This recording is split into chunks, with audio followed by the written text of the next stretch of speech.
اعوذ باللہ من الشیطان الرجیم بسم اللہ الرحمن الرحیم۔ ناظرین اکرام، قرآن کریم میں ارشاد باری تعالیٰ ہے، وہی دونوں مشرقوں اور دونوں مغربوں کا مالک ہے، تو تم اپنے پروردگار کی کون کون سی نعمتوں کو جھٹلاؤ گے۔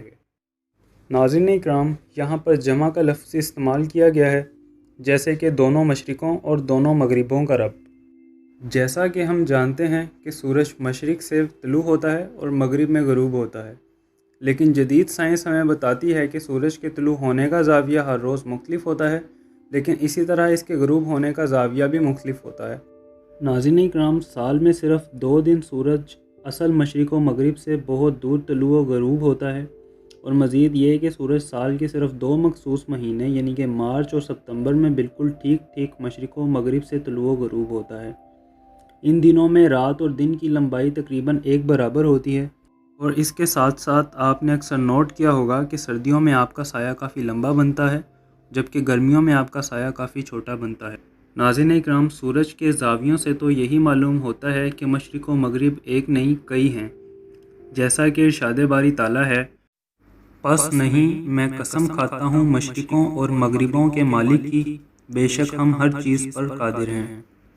ناظرین اکرام، اس کے علاوہ بحری جہاز بھی اللہ تعالیٰ کی قدرت بیان کرتے ہیں، اور کیا ہی عجیب بات ہے کہ ایک سوئی تو پانی میں ڈوب جاتی ہے، مگر ایک ہزاروں کلو وزنی جہاز پانی میں نہیں ڈوبتا۔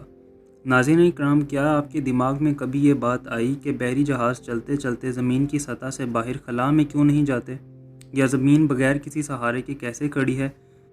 ناظرین اکرام، آج کی سائنس ہمیں بتاتی ہے کہ ہماری زمین میں ہوا کا پریشر ہے اور گریویٹیشنل فورس ہے، جسے کشش ثقل بھی کہا جاتا ہے۔ وہ جہاز تو کیا، کسی بھی بڑی چیز کو خلا میں داخل ہونے نہیں دیتی، جبکہ اس کا جواب اللہ تعالیٰ نے 1400 سال پہلے قرآن میں کچھ یوں دے رکھا ہے، اور یہ جہاز بھی اسی کے ہیں جو سمندر میں پہاڑوں کی مانند اونچے کھڑے ہوتے ہیں، پس جن و انس تم اپنے پروردگار کی کون کون سی نعمتوں کو جھٹلاؤ گے۔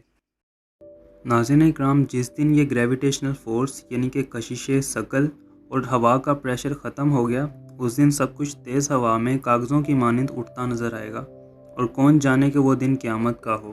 اور اس کے ساتھ ساتھ اگر آپ کو ویڈیو اچھی لگی ہے تو لائک اور شیئر ضرور کریں، اور سبسکرائب ضرور کریں، تاکہ اس طرح کی انفارمیٹیو ویڈیوز آپ تک پہنچتی رہیں۔ اپنا خیال رکھیے گا۔ اللہ حافظ۔